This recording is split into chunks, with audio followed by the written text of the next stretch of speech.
शुक्रवार संतोषी माता की व्रत कथा। माना जाता है कि यह कथा पढ़े बिना संतोषी माता का व्रत अधूरा होता है।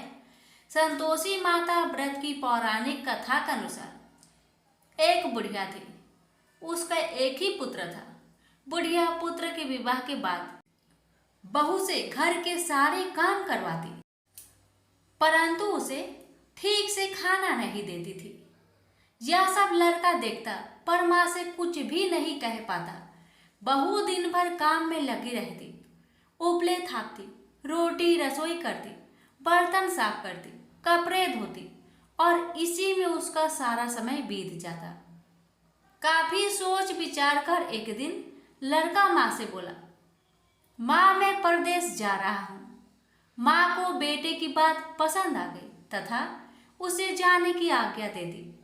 इसके बाद वह अपनी पत्नी के पास जाकर बोला, मैं परदेश जा रहा हूँ, आपने कुछ निशानी दे दो। बहू बोली, मेरे पास तो निशानी देने योग्य कुछ भी नहीं है। यह कहकर वह पति के चरणों में गिरकर रोने लगी। इससे पति के जूते पर गोबर से सने हाथों से छाप बन गई। पुत्र के जाने के बाद सास के अत्याचार बढ़ते गए। एक दिन बहू दुखी हो मंदिर चली गई। वहां उसने देखा कि बहुत सी स्त्रियां पूजा कर रही थी। उसने स्त्रियों से व्रत के बारे में जानकारी ली तो वे बोली कि हम संतोषी माता का व्रत कर रहे हैं, इससे सभी प्रकार के कष्टों का नाश होता है।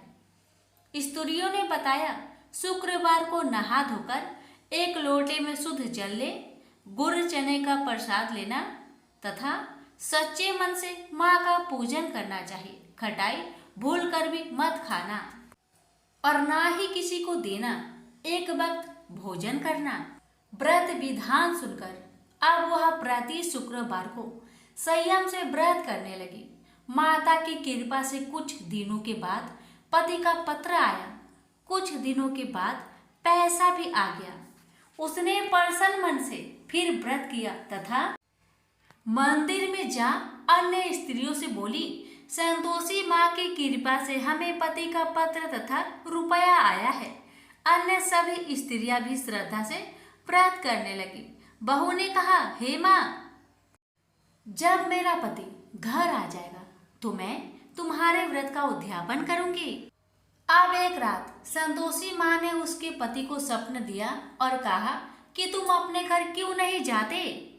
तो वह कहने लगा, सेठ का सारा सामान अभी बिका नहीं है, रुपया भी अभी नहीं आया है। उसने सेठ को सपने की सारी बात कही तथा घर जाने की इजाजत मांगी, पर सेठ ने इनकार कर दिया। माँ की कृपा से कई व्यापारी आए, सोना चांदी तथा अन्य सामान खरीदकर ले गए।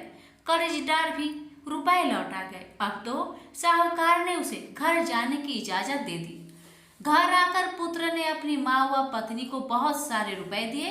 पत्नी ने कहा कि मुझे संतोषी माता के व्रत की उद्यापन करना है। उसने सभी को न्योता दे उद्यापन की सारी तैयारी की।